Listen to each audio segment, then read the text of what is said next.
when Captain America throws his mighty shield. All those who chose to oppose his shield must yield. Team Cap all the way, because this is the Bennett Brothers podcast for the Marvel's Captain America Civil War movie extravaganza.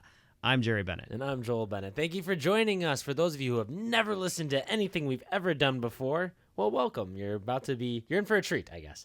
We are a podcast dedicated to the Marvel Cinematic Universe. In this podcast, as Jerry said, we're going to be talking about the newest Captain America film. So we're going to break it down, kind of analyze it, give our thoughts. Jerry's going to give us his Jerry scale. That's what I'm calling it now, the Jerry scale. Not to be confused with grayscale. I was going to say, it sounds like something a disease on Game of Thrones. Fantastic. Yes.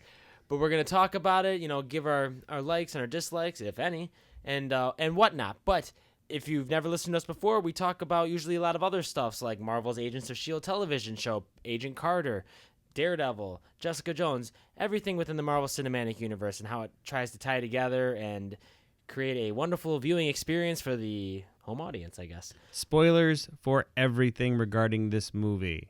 And I don't know how deep we'll get into anything else. I will say probably some spoilers for Agents of S.H.I.E.L.D. I don't see anything of relevance. I know, that's why it might be spoilery, because we're going to be talking about how there is no relevance. So, and I'm fine with that. But that being said, yeah, if you'd like to join in the conversation, check us out on Facebook at facebook.com/Bennett Brothers Podcast. Check us out on Twitter at Bennett Bros Pod. You can email us at BennettBrothersPodcast@gmail.com. So there's plenty of ways to join in the conversation. We want to check out any of our older episodes, because we also do movies. We also do other Marvel and comic book movies and Star Wars to boot. So check us out, and hopefully you keep listening to us. I don't know. Speaking of movies, I have an audio file here from our unofficial Bennett brother, our cousin Ryan Paluch. Ryan raced to the theater to get to see it because he knew we were recording this podcast on the Sunday after the movie came out, and he wanted to give his 2 cents. He's joined us a couple times, and it's always good to have somebody else because Joel and I usually are too much on the money. It's like, what did you think? I liked it. Well, this might as well just be one person then. But yeah, the movie, in keeping that in mind, the movie is now, this is the finish of the first weekend, and the movie has grossed domestically $181,791,000. I can't wait to get a cut of it for doing this podcast. We're looking at $182 million plus a foreign buildup of 496, basically 500. So they're at a worldwide total of $678,391,000.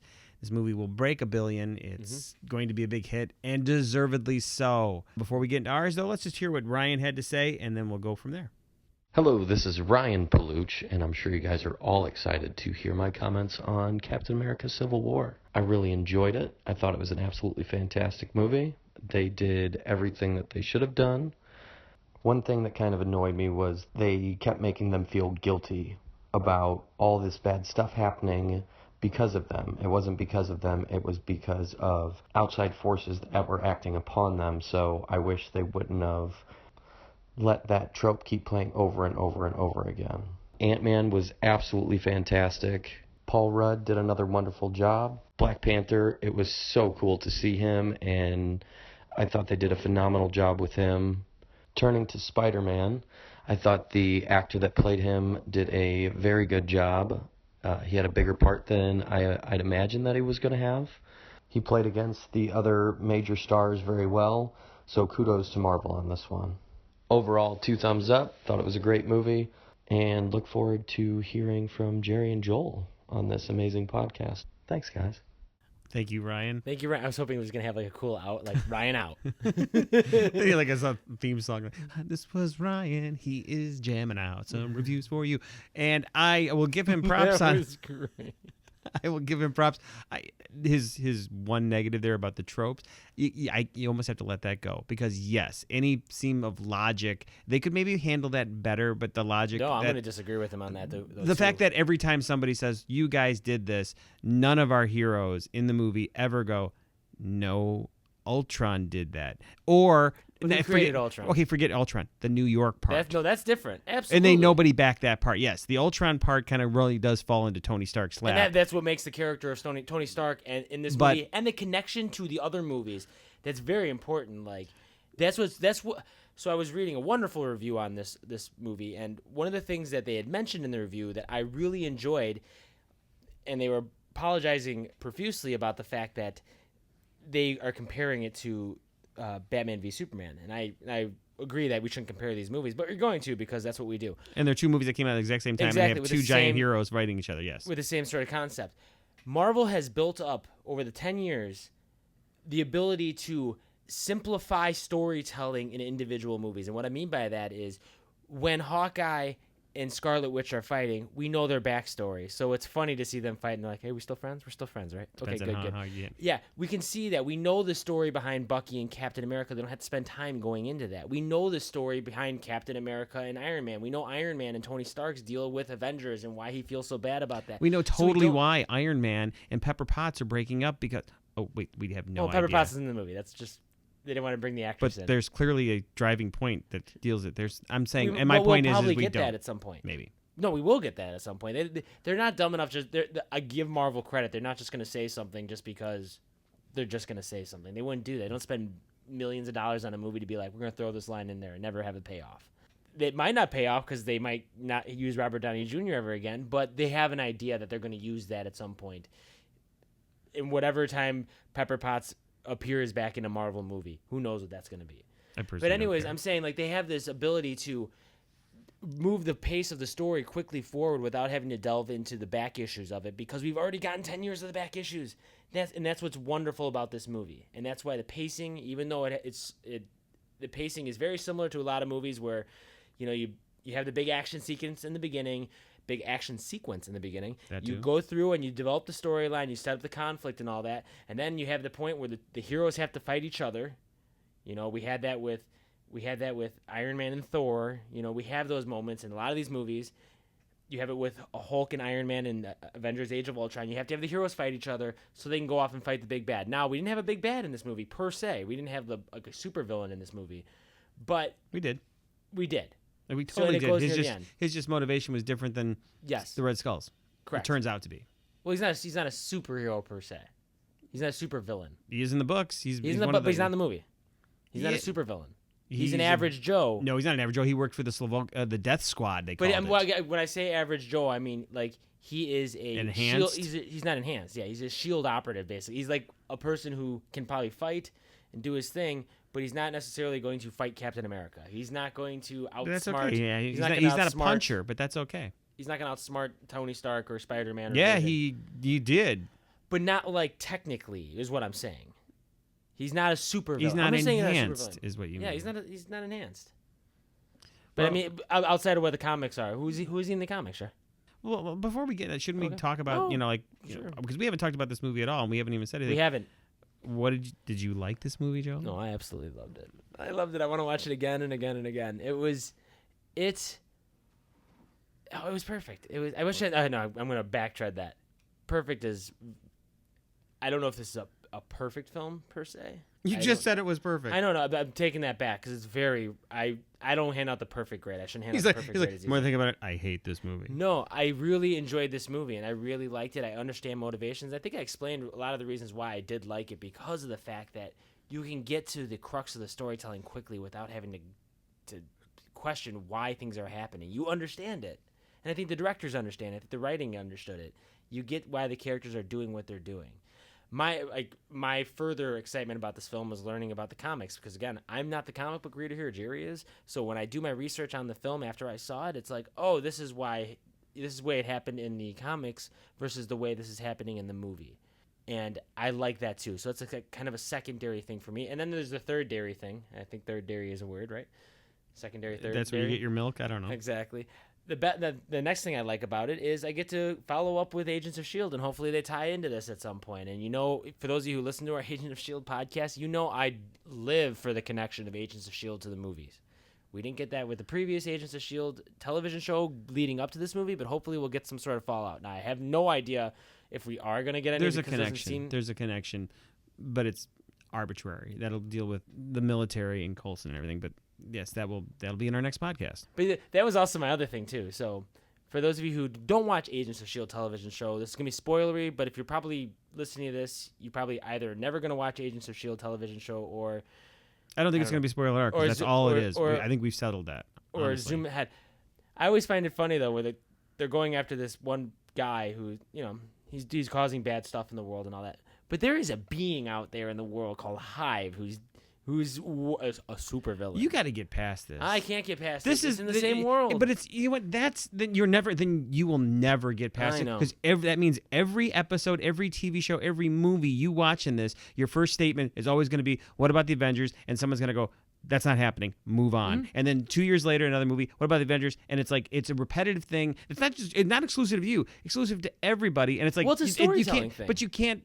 You got to get rid of that, because that's why these universe and DC have existed for 70+ years. But because this is not the there are multiple comics, though. stories going all over the place, and that's not this story they're telling. Why isn't James Bond doing this in every while what's going on? He's telling his story, and it doesn't have to be they're the only ones who James can Bond answer. I don't think is a good example. Well, then it's not a good It's example. one-person That's thing. fine. I'm just I saying, wasn't- when you have a I think but you're gonna do it- Supergirl does this. They bring when in Doctor Superman. Strange, just so we're jumping ahead though, in November when Doctor Strange comes out, the Avengers aren't going to be in that. Okay, I know. and just so we're clear, I totally in Guardians of the understand. Galaxy, the Avengers not aren't going to gonna be in be that in one. it. So I get when it. you mention I it get it. again, Infinity War, they're all going to be because in it's it. their movie. Oh, I understand that, but But you hopefully can't have Guardians of the every- Galaxy is going to be in it, and hopefully some of the But Doctor Strange is going to every be in it. story, I you understand can't that. say, But well, when then it you have can't a- be that big a story. But when you have a world, so they're ender, only exclusive to. So that's disappropriate to other heroes saying you're not good enough for a world-ending storyline, and that's I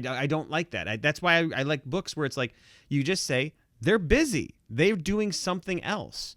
And if you can't get past that, then it's always going to be a point where I'm going to be like, all right, well, get it out of your system, I think it's a and then it's storytelling done. thing. When you're creating a big story, and I understand that this is you're coming from the comic books where it's been around for 60 years, and there's not just what we're seeing on screen. There's hundreds of comics out there, storylines and things like that.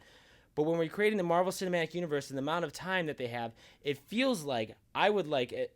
This is me, and you're right. Like I'm gonna get used to it. I'm not gonna stop I hope loving so, Marvel because because of this. it happens a lot. I'm just saying, I want the crossovers. I want the connections, and we talk about the politics of this all the time about how the TV is not the movies, and the movies won't go to the TV, and the amount of money they have to pay It's actors just not and their contracts. movies. Why and didn't- I'm just saying, I want as a storytelling thing. If I know that you have if you have the super thing out there that can stop something that's a world ender, but you don't bring it in, and I know it's out there in the world, and I see the movie now and they're doing their thing, and it's like, okay, they're stopping the Russians and they're stopping Hydra, or the offshoots of Hydra, I guess you would call it, or what happened to Whatever, Sokovia. It's just like, oh, I also know this is going on in the Marvel Cinematic Universe at the same time. Why didn't the Avengers come running into Ant-Man when that building imploded and the tank flew out of it? Exactly. Why didn't they? But I also Does that make the movie bad? No, it doesn't make the movie bad. Do they have to write a line of dialogue? Did I ever say bad? But we I've always never talk used the about word it, bad. and it's like, But I've never used the word bad. I want to okay, make you're sure right, you're right. But it's like, get over it. But but my point is, I just want to bring up the fact that Every time there is a supervillain over there. Yes. And we don't have any superheroes coming to help out. And we don't have him on the news telling the world, and so that Tony Stark could see it on the news, and he's doing something else, and he's building this, this Iron Man suit, and he's doing this stuff, and he's helping Rhodey, and no one's coming up, hey, do you know about Hive? How does he have that information? Is he omnipresent where he can understand all this? Because if he was, then he would know that Captain America ends up in Wakanda at the end, but he doesn't know that information either. So if he doesn't have all that information, that's your answer. And that's fair. And he's not sitting on a I satellite totally up in space, meanwhile at the Hall of Justice, the crime alert came in. It does. No, and I agree with that. Simple. I agree with that. They can disguise their stuff. S.H.I.E.L.D. can disguise their things like that. I understand that. That's not out But there. I also believe that isn't S.H.I.E.L.D. working with the Avengers and the whole Avengers? No, they clearly established the that they're compound and all done. that kind of stuff didn't. But I'm saying there's S.H.I.E.L.D. a is connection out. between it. There's a No, connection there isn't. between They're it. There isn't? completely. That's the whole point of this movie, was the fact that they were an autonomous group, because S.H.I.E.L.D. And I do went get under. You're right with that. Yeah, I agree with that. I guess I think you have to go is there's not. Usually when things like these happens in the movies, specifically, in a little bit more, is they usually happen over the course of 2-3 days. They happen in a very short period of time. So it's not like there's this war that's been going on all this time, and now it's like Iron Man has been doing something else, and he hears about it, and I'm going to fly in there and just punch things. Well, do you know the situation? No. We'll spend some time learning it. Oh, it's already over with. And yes, Agents of S.H.I.E.L.D. is continuing going on with the major storyline, but it's also a character that's hidden, and nobody knows anything about it. Okay, that's fair. And I mean, We're not even getting into the We'll movie move on here. from that. But I mean, there are other examples of times like someone like Rhodey, who works for the military. Is he helping out with Hydra, stopping Hydra, things like that? Like there are other established cases. that was the maybe beginning not of Tony Stark's, in but Age of Ultron. We found out that they were doing it again. We know there's a giant helicarrier out there with Nick Fury. Exactly. We have no idea what's going on. We may find out. And I hope so too. And I would like to find out. And I hope the Marvel Cinematic They deal with that in this movie about the Hulk and Thor. They go, where are Hulk and Thor at? They're gone. I just wish I would love, even if it's a throwaway line. They did that in this movie for those kind of things, and I think they did that exemplary in this movie, where it's like they mentioned Hulk and Thor. Perfect. That's all I need to worry about. They don't have to mention the Inhumans and Hive and stuff because I wish they did bring up the point about the exponential rise of superpower and there you go. being Done. I wish they were named dropped in Inhumans though. No, That's all I'm don't. saying. Why waste time? They got it. Why waste time? It's a word. Because when you're dealing with a movie where every second they're trying to get as much as they can into the 2 hours and 36 minutes or whatever, they're like. So and you argue that the Pepper Pot thing is like out because of nowhere. that's dealing with characters who only exist in the movie, and it's essential to his character, and so they know that they're not going to answer that off at some point. But they don't have. But they don't have to. Yes, but they don't have to worry about the Shield because Agents of Shield. Let's say it pulls in total 20 million viewers. Oh no, and everything. I agree so with they're that. like, what's the big deal? I mean, I'm not saying again. I'm not saying anything that this is bad or whatnot. This is Joel's opinion saying I wish there would be a throwaway line or the way that connected Agents of S.H.I.E.L.D. to the first Captain America Winter Soldier. I wish there would have been that sort of connection, but I don't think we're going to get it. And I am over that, but and it doesn't hurt the movie and it doesn't distract the movie. And I'm going at him because he's also my kid brother and we can argue, so that's fine. That doesn't mean anything about that. Yeah. This is nice. I mean, I think this is a debate we usually don't have these wonderful debates like this, and I think this is actually.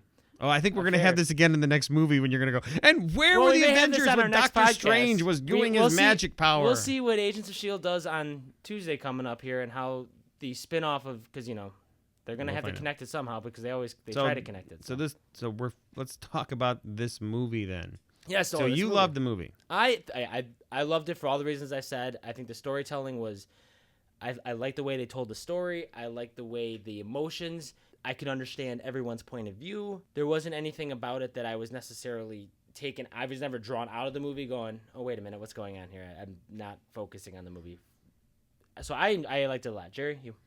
I love this movie. This was, and I felt this as I was watching the whole movie. I thought, this is this is, for all intents and purposes, using the phrase, an adult movie that everything about it was showing directors who are moving forward in their careers, their filmmaking careers, from where they started off and did television and did episodes of Community, which again they had an actor from the Community, the Dean, cameo in because they have a history of doing the Community. Like the last movie, they had Abed show up, so that was great. To Winter Soldier, which is an incredible movie, to Civil War, which is a movie that is at that same level, possibly more, possibly at the same. I'm not sure. I'm giving it an A on my list.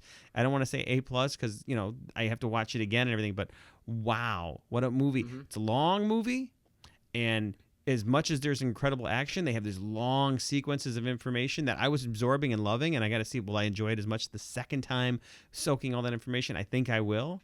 It's really hard because Winter Soldier is like such a tight, perfect movie in a lot of ways. But this movie, I mean, we're seeing these guys make this film that's like, it's like a Bourne movie, Jason Bourne movie. It's got just the way they use the titling.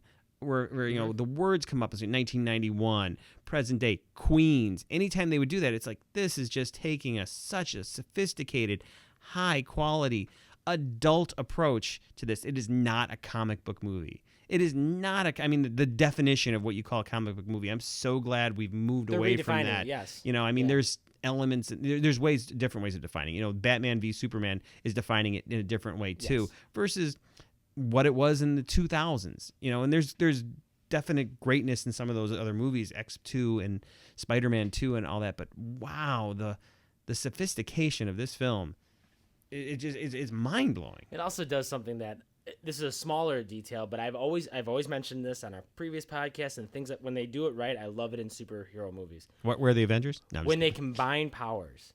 Yes. And that was I mean the whole airport sequence was nothing but combining powers. And to me that's like gold because as I've explained previously, that is the writers and the directors coming up with new ways to use the superpowers. Not only use their superpowers, but combine them with someone else's. Like I know we start off with the movie where we have Scarlet Witch throw Captain America, which we've seen that previously in the X-Men movies where Colossus throws Wolverine, and I know that's a basketball trope. special. That's a trope in the comic books.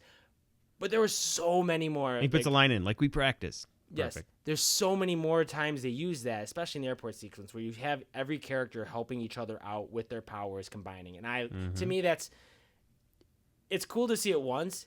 It's amazing to see it done 20, 30 times in a movie. Yeah. Well, let's talk about that fight later on because that's a big point of the whole movie. Yeah. I don't want to, as we've done on a lot of these movie podcasts, we don't go in it point by point like we would do on one of the television shows because, quite frankly, we don't have a copy of it to rewatch again and again. And this is more about feelings in certain scenes. Correct. But we'll cover some Easter eggs, some moments that stood out to us, kind of trying to go in a chronological order, but we're going to jump around a little bit. We'll come back to stuff as we remember it. You know, Hopefully, we'll be able to. I saw it in 3D. I saw it in standard. And I'm tired of going. I've had to go to 3D now twice because The 2Ds get sold out so yeah, quickly. they get sold out, and there's like 2 showings of 2D and like 30 of 3D. They can make more money, you know. And that's I'm telling you, ugh. I had this little kid next to me who was. Another no, little I'm kid kidding. I'm problem? kidding. I'm kidding. I was waiting for him. Like, don't get out of here, snotty.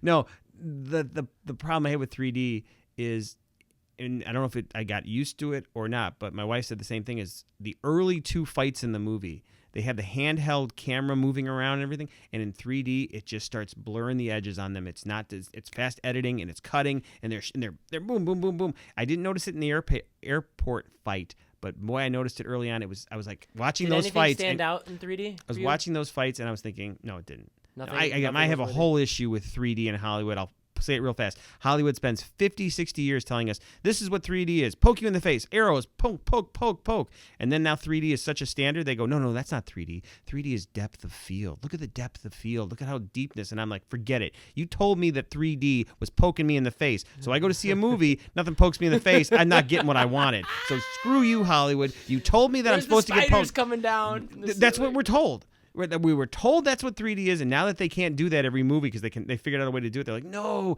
look at it's all about the out of focus and the background and the depth, and look at the shading. It's like, get lost. You told me it was Jason Voorhees throwing a machete at my face. It's not happening. I don't buy it. Now, having said that, if you're going to do 3D, the best 3D I've seen lately was the Hobbit films because they were I saw them in the IMAX, the high frame rate. And that so there was none of that blur or shakiness or unevenness to those close-up shots, and that's still a struggle. They need to figure that out because it was poor in 3D. I'm looking forward to seeing the 2 fights again in 2D, and I know it's not just my eyes because, well, maybe it is just my eyes, but I was disappointed in that part. But that's neither here nor there. But yes, it was a great movie. There was nothing that stood out in 3D. Okay, good to know that. That like wow, it's coming at the screen. Yeah, in 2D. Like, other than we got that you know special what I liked? 2D, that wasn't in the 3D there you version. go, nice. No, I like the titles. All the titles being in the foreground. No, there was nice depth because it's like Queens and it's like that was. I like the 2-dimensional depth of the titles though. The titles, I love that we're chatting about the titles. So the movie, we kind of start at the beginning there. We had the 1991, and we have the Winter Soldier, which by the way I got to mention because we know obviously the spoiler of what he ends up doing in this sequence here, being with the Howard Stark and Maria Stark. You know, thank God the mother's name's not Martha because that would have changed everything. But no, the fact Another that Martha. I did not put together. I mean, I knew that Hydra had killed Howard Stark and his wife. That's already been established, and I knew it happened in '91. And for some reason, I was like, didn't put together it was 91 that happened, and that was their car because they were focused on when he knocked it off the road and he takes out the back and he pulls out the blue liquid, which is the Kree blood. It's the Kree blood from Agents of S.H.I.E.L.D. But it looks like it. Why wouldn't it be? What is it? We don't know what I it think was. It's like super. I mean, I guess isn't it supposed to be like super soldier serum? The same stuff they created Bucky, and then the bastardized super soldier serum, I guess you would call it. That's what I assumed it was because isn't he made off the Russians' version of the super soldier serum? I don't and that's know. what it is. I don't know. That was one confusion there. But the fact that it was blue. The fact that they killed him. I mean, I know we'll get into that in a moment. We had that sequence, and then we go into Cap and his mission, which is very similar to Age of Ultron, where they're off doing a mission, and it's Falcon, Scarlet Witch, and Cap. There was no Vision in this fight. No Vision in this fight. Nope. Vision's a tricky character that they have to deal with, and they deal with him correctly, and they deal with him poorly in this movie. Does it have? I don't know. I thought you were gonna go with the fact that he's wearing clothes. No, I'm fine with that. Okay. That's out of the book. No, but the fact that they're dealing with him as much as they can. But this is the sequence where they have this fight. We saw a snippet of it in the button at the end of the last Agents of S.H.I.E.L.D. show. Mm-hmm.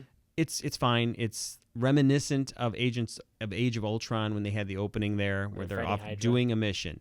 And we see the introduction of Crossbones. The reintroduction of Crossbones. Yes, Brock Rumlow. And did you think he was going to disappear? I was disappointed by that, but I get it. There's a trick with that, and they do it both in this movie. You know, I'll get to the end of that where we get to the fact they didn't kill Zemo. I'm so happy about that. Even if we never see him again, I want to know he's out there. Yep. And I didn't want to see Crossbones get killed, and he does get killed here. I mean, as far as we can tell, unless he's got some sort of, anything can happen. It's comics. But, that he comes back, I love that. He's got kind of a costume because he's a character who has been in Captain America forever. He's usually tied in with the Red Skull. He was tied into the assassination of Steve Rogers at one point because he took the shot, and that was one of the shots that shot him. But yeah, that character, it did also have that point where he was going to blow up, and she sent him up, which then he blew up that building up there as opposed to blowing up and killing all the poor people. I guess it would have been easier if they killed all the poor people down on the ground, but instead of killing the Wakandans, he killed the Wakandans up there. In the comics, so this is kind of our impetus for the start of the Civil War. Correct. In the comics, there's a lot more death, isn't there? In the comics, it's all about the Superhero Registration Act, which is enacted because there is a young group of superheroes called the New Warriors. They're called the New Warriors even though they've been around for 20 freaking years because they got new at the front of them, so why not? They are going after some villains, and they're being documented like reality television with them, and they come across one guy Nitro, who has the ability to explode. And they surprise him. He explodes, and he kills. Kills most of the team, and they get like 30 children at this school, and so everybody gets up in arms about it. Turns out later, because comics like to retroactive this stuff, that there was a conspiracy behind it. They had boosted his power. There was other people involved, but that didn't come out till years later when somebody wasn't Tony Stark involved in that too? No, wasn't he calculating all this beforehand? That might have. That's writers in a monthly series attaching to. It's writers like in a television series attaching to the big movie event. It won't change the movie event. They can always say, "Oh yeah, and this also happened," or they can ignore that because it's really not part of the main storyline. In other words, years from now, they'll still be putting out the trade paperbacks of this Civil War storybook. It'll still keep coming out, but no one's going to remember that particular issue of Captain America and Falcon 286 when they wrote that little bit of dialogue, unless they want to. But yeah, in the book, that's the catalyst. And just like in the movie, Tony is approached by a woman. I think her name was Miriam also there. In the movie, she's approaching him saying, "My son died there." Well, let's stop right before that because he's giving the speech to MIT, and we get young Tony Stark. And I know we talked about this a lot. Oh my God! We talked about with Ant-Man and Michael Douglas. What'd you think? Because we're critical on this kind of stuff about when you make young, like from Tron and whatnot, and we have this thing about Dead Eyes. This is the future of film right here. It is. This is the future of film. We laugh about it and joke about it, but I guarantee you, if it's not even in 10 years, 20 years, maybe that's too long, whatever, we are going to get to a point where it's going to see Robert Downey Jr., John Wayne, Harrison Ford, Fred Astaire, and Humphrey Bogart all in a film together looking at their prime because all the estates will have signed off. They'll have completely figured out how to get this computer look because Robert Downey Jr. looks fantastic there. He looks like young Robert Downey. And they also worked with his voice a little bit too. His voice didn't sound as old. At least that was my notice. I was like, his voice doesn't sound as old. Again, just like they did when Michael Douglas in Ant-Man, they have enough actual footage from him from that time period, from different from movies. Robert Downey Less Jr. Than Zero, Weird Science, and I kept thinking Weird Chaplin. Science. Chaplin. He looked like he did from Chaplin. Chaplin came out in 90, so that would be right around that time period. And so they can use that. But it was like, wow. I mean, I'm really staring at it on a giant 3-dimensional screen, and I'm like, that's incredibly well done. And this one was held on him. It wasn't like his Michael. face was interacted with too. His mom touched his face and everything. Like it was. But it wasn't like they kept cutting away like in Ant-Man, where you like see some Michael Douglas and then you get back to them and you see him again. This is like, no, he's on camera, and in fact they freeze him. It was phenomenal. And then when he kind of freezes there, it's like you can. Oh, it's a projected image, so you can actually say it may look that way. But I'm blown away. I had no idea that scene was coming, and I sat there. I'm like, gah, I was so impressed because. That technology too, I love. Well, he had a mask on, and then he takes that off, and it's like because we're seeing Howard Stark from 1991, played by John, what's his name from Mad Men, whose name is escaping me. John Hamm. John, no, not John no, Slattery. John, Slattery. That sounds close enough. Yeah. He's not going to listen. If he's listening, You're call amazing. me. I apologize. You're fantastic. We love everything you do. You're great on Veep this season. No, but it was you're seeing him, and then all of a sudden, wow, there he is. That was so well handled. But after that scene, he meets the woman who talks about the son, which is actually played by Alfre Woodard, who she's going to be playing a major character in September in Netflix Luke Cage series. But she got cast in this first, and that's what there's no connection. She's just had a small role here, and she's going to be playing a totally different, kind of a very different character in that. So it's no connection other than the actress just happens to be playing in 2 spots, which is not uncommon. That sequence was great. Well, no, and it really, this is the catalyst. it shows you Tony Stark where his head's at, especially because he created Ultron, and that's why they don't mention New York that much. Like, look at the damage you caused in New York. It's like, no, they saved the world. But like with Ultron, it's I don't know how much common knowledge is. It's like, oh yeah, the Avengers created, or Tony Stark created Ultron. Like, I don't know how much common knowledge that is in the world that they live in, but it feels like it's common knowledge. Like, oh, and again, Ryan brought this up, is there's a point where our heroes, it's on them. The writers don't give them the verbal weapons to attack back because they don't want them to do it in the storyline. For any time someone says something about, and look what happened in Washington where these helicarriers are going down, that's when Steve Rogers goes, so you want us to be under your command just like we were under their command, and it turned out to be Hydra. How can you prove that you're going to be different? Ask that question so that Thaddeus Thunderbolt Ross goes, I can't. But that undercuts his story, so they don't ask those questions. Where in real life, this is why we have Quagmire and government and stuff like this, because people, Quagmire? Giggity. No, they don't have that, the response, which makes it like not as simple. Tony, if someone dies on your watch, you don't give up. Who said we're giving up? We are for not taking responsibility for our actions. This document just shifts the blame. I'm sorry, Steve, that is dangerously arrogant. This is the United Nations we're talking about. It's not the World Security Council. It's not SHIELD. It's not Hydra. No, but it's run by people with agendas, and agendas change. That's good. That's why I'm here. When I realized what my weapons were capable of in the wrong hands, I shut it down, stopped manufacturing. Tony, you chose to do that. If we sign this, we surrender our right to choose. What if this panel sends us somewhere we don't think we should go? What if there's somewhere we need to go, and they don't let us? We may not be perfect, the safest hands are still our own. If we don't do this now, it's going to be done to us later. You got 2.5 hours, got to tell the story, so they get into it. But it is a frustrating point where it's like, no, just answer that question, and maybe your writers will have a good response. I don't know what a good response is. My response is, I can't. You're just going to have to trust us this time. Just like we trusted the World Security Council, who were going to nuke New York. And yeah, they don't mention that. And they give little bits of that when Thunderbolt Ross shows up, played again by William Hurt. That's awesome to who see him. We haven't seen him since the 2008 Incredible Kelsey, Hulk. do you remember seeing them in Hulk? And she's like, I never saw Hulk. And I was like, oh, okay. I guess it's not important. But when he shows up, he goes, the world owes you a debt of gratitude it'll never be able to repay. But I'm but the response is like, he goes, but that's when you want to go, I'm going to stop you right there. You stop right there. Cap raises his hand. We'd all be dead without us, and there'd be aliens everywhere. So we could go out and kill a baby a week, and we'd still be okay. Wow. I mean, we could do that because we'd all be dead. You're in that much debt to us. Well, what have you done for me lately? Get lost. I've already saved everybody. You're all alive because of me. And that's why trying to find people's loyalty in this is very tricky, especially when it comes to like the airport sequence, because you got to try. Like, I get Tony Stark's position. I totally get it. He's like, I made a huge mistake in the last movie. Like, that's on me, and I'm gonna go along with the government on this. I'll just take some of my technology. And how about Tony Stark? Like, I'll make up for you. I will pass along my technology so nobody has ever been crippled again. Oh, well, that's we've always talked about that. Like, you have this technology, you should share it with the world. And like, he does it on a small or... scale. Like when he's at the MIT thing, he gives everybody their money so that they can do that. Okay, how about use your technology to make everybody fly?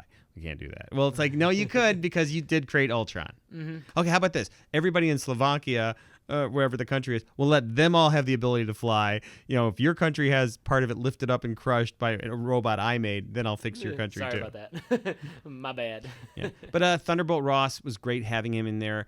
There is reference to him throughout the movie, calling, watch this guy. He's going to be coming. Black Widow deals with this, like, and in Hawkeye at one point when he's in the jail cell, when he's had that great line, he's like, "Here's the futurist, everybody," which was fantastic. The Hawkeye was dealt so well, although I don't think they still don't call him Hawkeye. It's always Clint.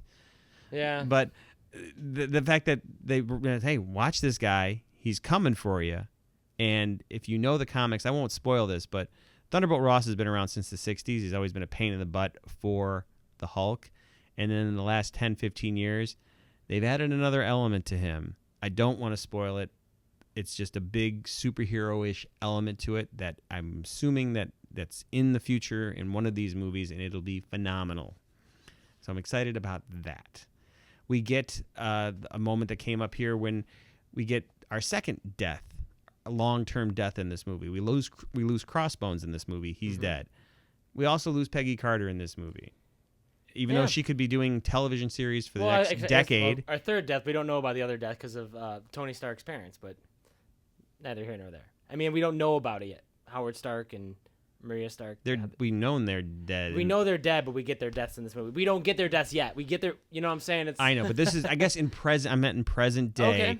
There will be no more storylines in present day with Peggy Carter or Crossbones. We already knew that Howard Stark was not going to be making present day. Did that have the emotional impact? So we watch Agent Carter, and we've had that she's a long-standing character in the Marvel Cinematic Universe. Oh yeah, they built her in as the founder of S.H.I.E.L.D., which again, this is not from the comic book. She's not the founder of S.H.I.E.L.D., but that's fine. They've done that in this. She exists in first Captain America movie. She exists in Captain America: The Winter Soldier. We see her as an Alzheimer-ridden older woman. She's a 2 years, which was 2 years earlier. She was supposed to be an Avengers, but she isn't. We see her in a dream-ish nightmare scene in Age of Ultron briefly. We obviously see her in a very nice short role at the beginning of Ant-Man, which is taking place in 89, I believe it was, and we see her there at that time. And then we see her in the one shot she did plus the 2 seasons of Agent Carter. And we also have her in Agents of S.H.I.E.L.D. Agents of S.H.I.E.L.D. she has showed up again, and I have a feeling that if Agent Carter does not get picked up for a third season, they're going to wrap up her storyline in Agents of S.H.I.E.L.D. Well, that's why I was sitting there a couple of times going, just because, again, my wanting for TV, any sort of TV in there. I mean, the fact that she's in there is great. You know, will we see her husband shot? You know, we still don't know who her husband is after she remarried. She kept her maiden name, but she remarried. You know, we didn't get that. We also didn't. There's another thing we didn't get with her, but there's I wanted certain questions answered from the TV show. It'd be awesome if they would have thrown that in there because we don't know if Agent Carter season 3 is going to happen. But you know, I understand it too. I'm not, again, my hopes and dreams were crushed them. Dashed, I say. This was great. Finally revealing the Sharon Carter connection that Steve didn't know about, that we did know, that she is in fact related. Steve didn't know. Well, he looked up to her, and they explained it, and she explained that by saying, "This is why I didn't tell people I was." I just didn't remember that. Like, well, I did remember, like, they never revealed that moment, and obviously she's from the books. The books have, as time has gone by, she's gone from being the daughter of Peggy Carter to the niece to now, she was Peggy's sister at one point, and now she's like Peggy's grandniece, which is fine. Well, they're getting farther and farther away from it becoming a little weird. Hey, she got to I'm live. Just saying, she liked to live to be 100 years old. That's pretty good. I'm just saying, like, if Captain America's first girlfriend was your mother, and then you're dating him. That's why it's a great aunt. Yeah, and they'll always have tricks with this because, again, the Marvel timeline. will always be a fluctuating, moving time period, except for World War II, and they're stuck with that. And that's, hey, the Punisher was in Vietnam, now he's in some Gulf War, and now he's, some war, whatever. But yeah, World War II is so locked in, so they always have to work around that. So that was a very emotional moment. We also get our introduction to King T'Chaka and his son T'Challa, which in the comics, both of them have been the Black Panther. T'Chaka was the older king in this. We don't know if necessarily he might have been the Black Panther at some point. Well, they don't really go into that. But yeah, in the comics, they've done that both different ways. So were you happy with the display of the Black Panther? Do you like the portrayal of it? Do you like the character? Could not be better. Couldn't be better. It's great. We can talk a little bit about the Black Panther because I did read a lot of those books back in the 2000s and stuff. And that was actually the series that introduced Everett Ross, the government Everett K. Ross, who in the movie is played by Bilbo Baggins. But he's going to have a bigger role in the next several movies, which will be interesting because we're going to be having, as he plays more roles in the Marvel universe, he's going to hopefully run into Doctor Strange at some point. Absolutely. And so we'll have Sherlock Holmes and Watson together. Hey, they were already together in the Hobbit movies because Benedict Cumberbatch was the voice of Smaug the dragon. But yes, that character is definitely a more Black Panther character. This movie, it wasn't so specific for that, but that's where he's coming into. And I liked his. And we've also seen another Black Panther character. We had that in Avengers: Age of Ultron. The guy who was stealing stealing the vibranium. Is Wakanda vibranium, or in the comics is it adamantium? No, it's vibranium. It is vibranium. They have this giant meteor that crashed on Earth, and it's this giant mound of vibranium. That's their source. So is Wakanda a big part in the Civil War comics? No, they kind of stay out of it. They're out of it. They hang back. They retro some of that, like Black Panther when he became Avengers and became a friend. Then it's like later on they go, well, he joined the Avengers to spy on them, to say, hey, what's going on with these guys? But yeah, they've handled that so well. The sequence where the Black Panther is going into he's in his civilian identity and he's going to the car and he's confronted by the Black Widow and his head of security steps in there, the bald woman. That is one of the I will mispronounce the name because again I've never heard it said. Whatever they are, there's a series of women who are the bodyguards. They're called the Dora Milaje or Milaje. Again, Dora and then Milaje. I have no idea. It's one of those words you read all the time and go, yep. And then you hear it, you go, really? I had no idea it was that. I'm going to tell you about that real fast, but I was listening to another podcast, and there's a character on Game of Thrones who changed actors, and the actor is a famous actor. He's in the Star Wars movie and all that. Max von Sydow. I always thought it was Max von Sydow. Or I mean, they say Max von Sydow, and I'm like, is Max von Sydow, Max von Sydow? Like, how do you say his name? How do you say that name? I've heard it said a couple different ways now. I'm like, what is his name? How do you say his name? Ewan McGregor? I don't know. But yeah, that bodyguard, that was a sign for also because the Black Panther has these warrior women with him that are fantastic. So we're gonna come up to it here soon, but so the Black Panther is a masked superhero, right? So no one knows his identity. You mentioned it's his personal identity. Does the world know? Because in this movie, he takes his mask off. It depends. After 60 years, secret identities go right out the door for everybody but Spider-Man, Batman, and Superman. That they're all. Well, we have Daredevil in at least our world. We also have. But in the comics, they're all flushed. After they don't secret identities. There's like, come on, it's so hard to write them, especially in a world where there's cameras everywhere in our world. So how can we not think that they, with future technologies, don't have cameras everywhere? So they don't really worry about that. He doesn't care if you know or not. That's okay. I didn't know if that was a thing in the comics. And in the movies here, they can justify it because he's taking bullets to the face and they're just bouncing off his vibranium. So he's gonna keep He's going to stay in the costume no matter what. It's not just covering his face. That's fair. I could definitely agree with that. I was just he reveals himself when they get captured, which I'm sure we're going to talk about here in a second. The incredible chase sequence coming up here. Go ahead, talk about that now. Well, I don't know how they do it, but the fact that they can run faster than cars, and there's a scene in the trailers where it shows the Black Panther moving, and they put some digital They put some speed lines on him when he's running to make it look like the speed lines. They didn't do it in the movie. It was Good. in the trailer. Oh, I didn't even know it. Yeah. I don't need speed lines. Let me make a point. Let me point of that because I'll forget about that later. It's very interesting for the trailers for this movie how often, and this is nothing uncommon, but nothing new, but they use different takes in the trailers, and you get used to the trailer after watching it, as you and I do, watching these trailers way too many times, and to hear the lines in the movie differently for a different angle, different shot, like the scene where he goes, "Sometimes I want to punch you in your perfect teeth." But that didn't make a big deal. But there are other lines in the movie that are different in the trailer that I can see why you'd want to use this take in the trailer and this take in the movie. The line when Steve goes, "He's my friend," and Tony goes, "So was I." The trailer version, the first time you see that, and he's got this sad look on his face, like, "So was I." And then they have that, and you watch the trailer, you go, "Oh, that's so heartbreaking." It's a heartbreaking scene. And in the movie, it's happening at a moment where Tony is mad. Tony is, just extremely mad. So he goes, "So was I." Totally different take. And it's like, brilliant. You use it in the trailer to evoke one memory, one feeling, because that's how it works in that 30-second to 2-minute sequence. And in the movie version, they choose another one. And that happens at least 6 or 7 times in the movie. I noticed that. Speaking of the trailers, though, I was thinking about this as I was walking out of the movie theater. Again, I like trailers a lot. Don't get me wrong. I like seeing the trailers. But part of me goes, I'm sitting there, I don't know the story of Civil War, and I don't know what Tony's end game is, and I don't know he's going to find out about his parents' death and all that.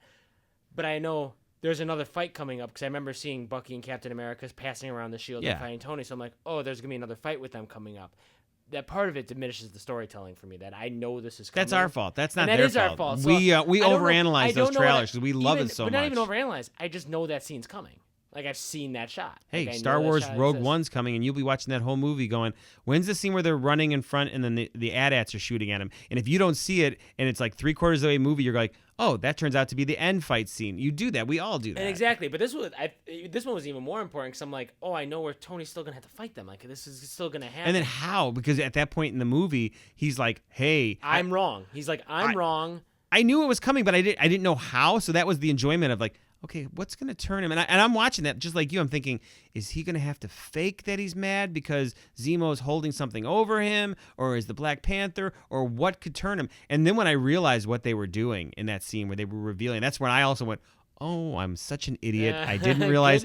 As soon as they did that, I went, and that's why Tony's going to want to kill these. Exactly. So it was brilliant. I don't know if it's too. I'm not going to stop watching trailers. I just can't do that. As much as I think it. Although the last couple of weeks I've been staying away from because they, like at this point they'd go, here's another Captain America TV spot number 26, and then they show another 2 seconds or 3 seconds or another shot of Spider-Man. I'm like, I don't need to see anymore. And I'm like, I don't need to see anymore. I'm going to see it in a week or two. Like, you know Spider-Man's coming in the movie. Imagine if you didn't know he was coming in the movie and you're just watching it. That's what I'm saying. Like, I don't know about and there's people. Oh, the people near us.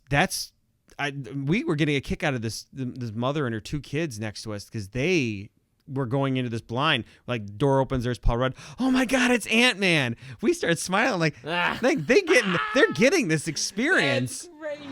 Captain America. Mr. Lang? It's an honor. I'm shaking your hand too long. Wow, this is awesome. Captain America, I know you too. You're great. Jeez. Look, I want to say, I know you know a lot of super people, so thanks for thanking of me. I don't know if they knew Spider-Man, but they were like, oh my God. I guess we just have to take it in different chunks. Like when we saw Spider-Man in the trailer and you watch people on the internet and you go, that's the moment. Mm-hmm. That's the moment when you see Han and Chewie show up in the Star Wars trailer and you go, oh, I'm getting all warm here in this great, wonderful moment. And then in the theater, it's like, okay, but I'm going to have to pick my other moments. Maybe for Infinity War, we should just not, or whatever. I know people who do that, but I'm like, just not watch trailers for it. The movies are still hiding and stuff. There was one thing that was a big surprise in the movie that I did know going into it. Giant Man.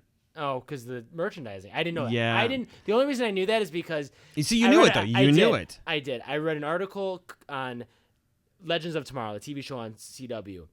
And the article is like, CW is always trying to beat Marvel to the punch. Or DC is trying to beat Marvel to the punch because we just had an episode of Legends of Tomorrow or something like that where the Adam gets tall or something. He gets bigger. And I was like, oh man, Ant-Man's going to get bigger in the movie, isn't he? Now that being said, Still loved it. That's not a spoil. That's not a story spoiler for me. But it's a moment. In other words, that's why I was so excited in this review here talking about the Howard Stark moment, because I did not know that was coming, or the young Robert Downey Jr. moment, because I had no idea. So that was like, oh my God. Versus, I know Giant Man's coming, and I'm going to love it, and I know Spider-Man's coming, and when it actually says Queens, me and my kid were both like, "This is it. This is it." We're going when the word Queens comes up, we're like, "This is it." So I'm getting that point, but I got more excitement, like the people next to me going, "Oh my God, Ant-Man's in the movie." If they had any more, I wish maybe I need to find a better balance of that. Maybe I shouldn't be reading as much as I do, and I don't read specific spoilers, but there's a lot of spoilers. Oh yeah, stuff, you can set wreck everything. Photos and things and just the people questioning other people. Spider-Man. They did Spider-Man. We'll do the Spider-Man conversation right now. They did Spider-Man perfectly. Perfectly. As Ryan was saying, the actor Tom Holland. The age, the dialogue. It's they did it so good. Perfectly. We've sat through 5 Spider-Man movies, 2 of them origins, and everybody knows Spider-Man. And this movie says, hey, you know what? We got it. We're not even going to mention Uncle Ben. We'll probably mention him in the movie. We're going to hear the line. The only thing we didn't hear that I would have liked to hear was, with great power comes great responsibility. And that will come up. That'll come up in the next movie. Gave that into a different form, basically. But you know what? Well, no, I need to hear that specifically. That's what The Amazing Spider-Man didn't do the correct way. And it's like, get lost. That's what you do. Truth, justice, the American way. There's certain lines that you have to say, and they didn't do that. With great responsibility comes great power. Yeah. Why would you do it backwards? Get out of here. No one's done that. I'm just saying. That's what's going to happen. It's going to ruin it for Jerry. But this movie did Spider-Man perfectly. Mm-hmm. And the comedy and the bits when he shoots Tony Stark's hand to the door and he goes, okay, come take this off here. He has to get up and cut him out of it. Yeah, it actually reminded me of like one of the funniest Spider-Man moments I've read in comics in the last 15 years is when Spider-Man joined the Avengers for a while, and there was a whole bunch of new teams, and Luke Cage and Wolverine are on there, and there's a sequence where Spider-Man's with Luke Cage, and they had to go interrogate the Wrecker from one of the villains, and he goes like, all right, and Luke Cage was like, all right, that's it, we're going to deal with him. And he goes to Spider-Man, he goes, web me up, and he shoots webs on his hands, like builds them up like boxing gloves. He's like, now I'm going to go punch the heck out of them, and the guy passes out, and he goes, well, that worked out great. And he goes, yeah, that did. And Luke Cage goes, how do you get this stuff off? And Spider-Man goes, oh, it takes about 3 or 4 hours to dissolve. He's like, what are you talking about? He's like, so mad. I remember reading that and laughing so hard because he's that look that, oh yeah, it takes like 3 or 4 hours. Why did you tell me? You didn't ask. So there was that kind of element through this. I didn't know they dissolved after 3 or 4 hours. Oh yeah, that's brand new information to me too. Well, it depends. You can. Put it makes sense, but like, I just assume there's webs everywhere now. But the way they handled it, even showing the old suit, just saying he's been around for 6 months, giving him a hot Aunt May. Oh, Marissa Tomei. And wow. Tony Stark's reaction with her, and they've done a movie together too. They did. In the '90s, they did a romantic comedy together. Those two. I was gonna say we're gonna have Tony Stark and Spider-Man. They again. have confirmed that. Awesome. I'm sorry if that's a spoiler, but the movie Spider-Man: Homecoming, the name of the movie is Homecoming, which ironically is one of the key words to get Bucky to turn him back into the Winter Soldier. Is Homecoming is one of those words. Freight car, is that referencing him hanging from the plane or the car when he's the train when he fell into the ocean? One of them like box too, like that's yeah. One of them's like 107 or it's 1917, which is the year he's born. Who knows? There's all sorts of connections there. But yeah, that was Faustus method. The way they did all that with Spider-Man, the way they gave him his new outfit, the web shooting. They say that he invented it. They thought that he came up with that stuff. Great, perfect. The way he fought too. And the way he interacted with all the oh, you're my hero. Like, I love you. You're so awesome to see. Salute Captain America. It was funny. It was they had to deal with at the end of that fight at the airport, Robert Downey Jr., Tony Stark's like, okay, you got to go home. Why? Because what am I going to do with you the rest of the movie? I got to send you back. He's like, okay, you got to go.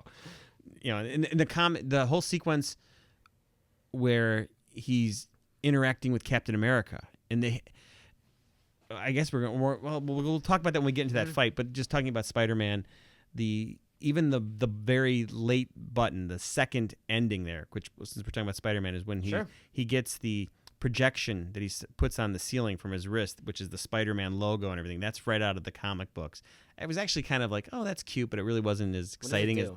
It's something he'll like surprise, like villains will be doing something, he can shine it on them, and like, oh my God, it's like a bat signal kind of a thing. It's not the not the Hopefully greatest moment. It's Tony Stark's. Hopefully they can do more interface stuff with it because Tony. It wasn't as exciting as the Wakanda button, I would say. What is Spider-Man's role in Civil War? 'Cause I'm always hearing like you couldn't do. How can you do Civil War without Spider-Man? In the comic books, his role was because it's a superhero registration act, which is the whole crux of this whole storyline of saying, hey, you got to be responsible. Which again, we haven't really even talked about that, and we can briefly talk about that after the Spider-Man moment. But it was like revealing who you are, and Tony Stark had revealed Iron Man, and everybody knows Steve Rogers, Captain America.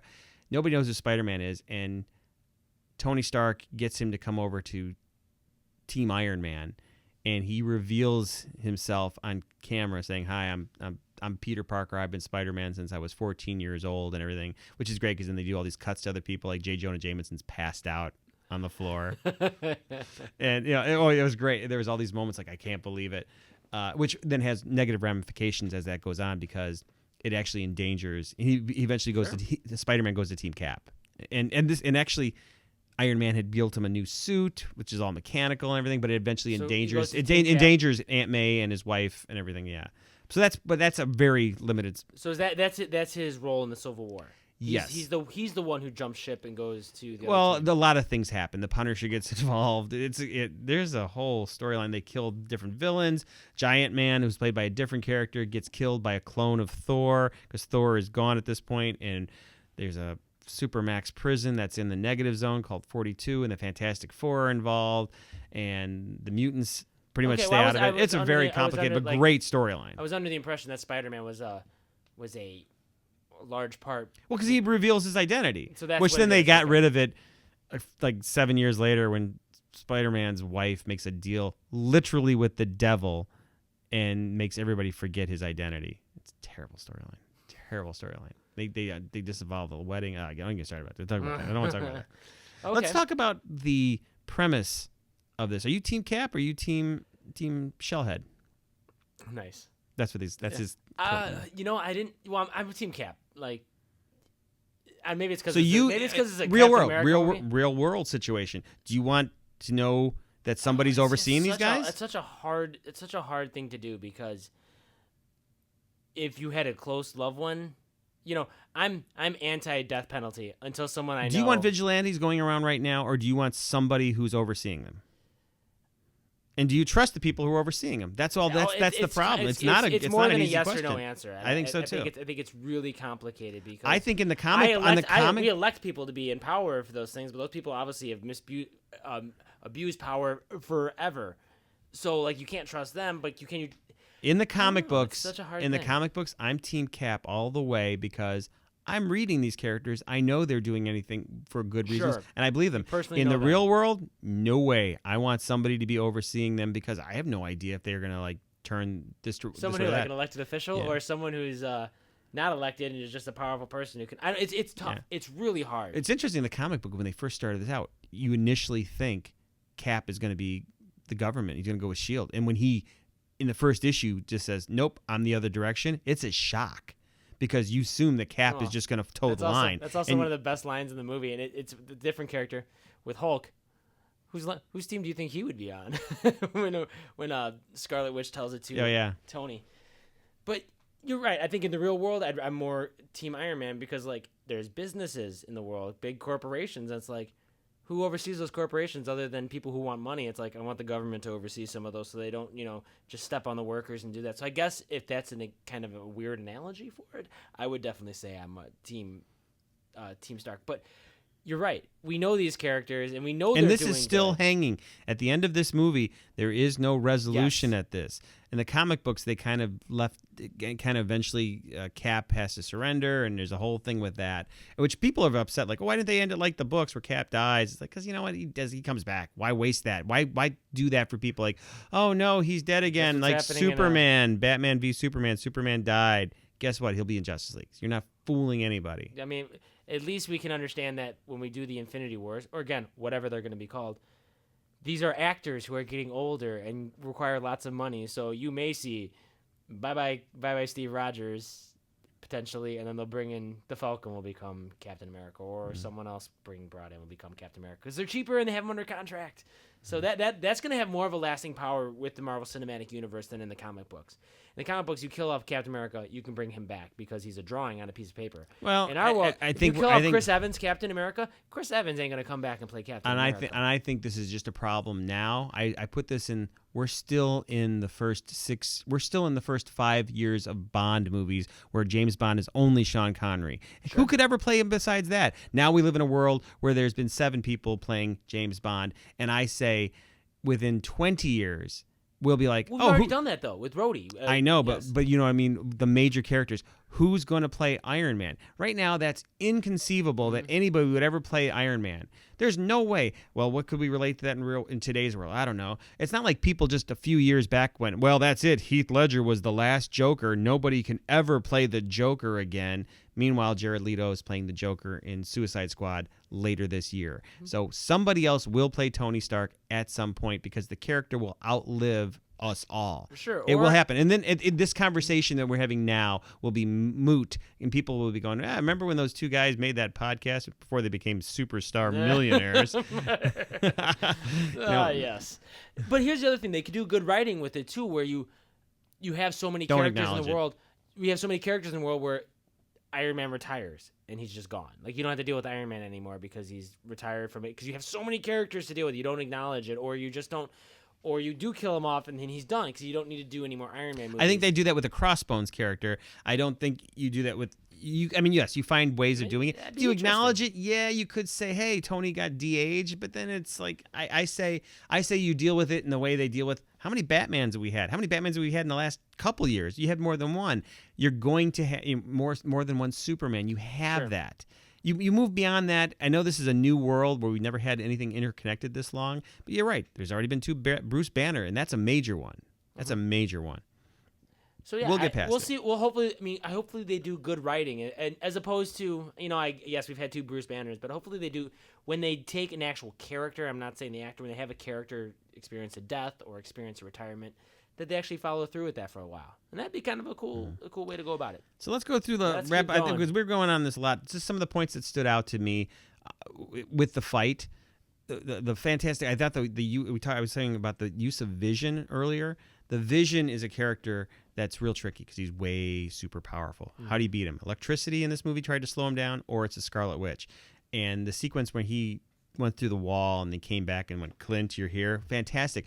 But during the big fight, and then everybody's going free for all and they're all going different directions, I did notice, like, how come they're not cutting back to whoever the Vision's fighting right now? And they didn't. And it's like, well, you assume it's Scarlet Witch. But then they kept cutting to her and all these other people. And I'm like, that was a flaw. I will say that was it's a minor flaw in a perfect movie, but I'm like, they're not showing him because other than Scarlet Witch, who is he going after right now? He should just be going through everybody, walking up, you're done, Who in our universe right now? I mean, maybe the Hulk would be able to fight. Scarlet Witch, yes.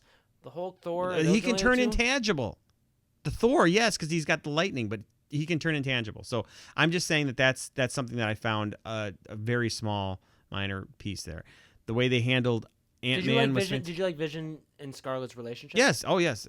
That's the moving forward. I think that works out fine. That's such a small part to this movie, but I it got more use than I thought. Yeah, absolutely. I thought the use of Hawkeye, bringing him in, the fact that he's coming out of retirement, which I always thought was lame anyways, but it's like, okay. What are you doing here? Disappointing my kids. I'm supposed to go water skiing. Cat needs our help. Come on. Clint, you should not be here. Really? I retire for what, like 5 minutes and it all goes... Please consider the consequences of your actions. Okay, they're considered. Okay, we gotta go. The fact that at the end of this movie, all the pieces are not reset. It's like, nope, we are moving on to the next chapter. And right now, there's going to be an Ant-Man Wasp. Whenever that comes out, I don't know if that comes out before or after I'm not sure in the schedule. Right now, Doctor Strange is next, then Guardians of the Galaxy 2, and then I believe it's Black Panther before we get into something else. And so where the Ant-Man movie will kick in or not, he's obviously, at the end of this movie, he's an outlaw, just like Hawkeye and just like Falcon. So crazy Ant-Man news. Did you see that Sharon Stone has said she's going to be in a Marvel movie. Yeah, and I heard that. Theory about her being in the Ant-Man movie. That would be fun. I didn't know that. Michael Douglas That's and Sharon fun. Stone being. So she's Janet Van Dyne. Yes, and Interesting. she's still alive in the quantum zone or whatever they call it, the small. Yeah, small in zone. the microverse. Microverse, there it is.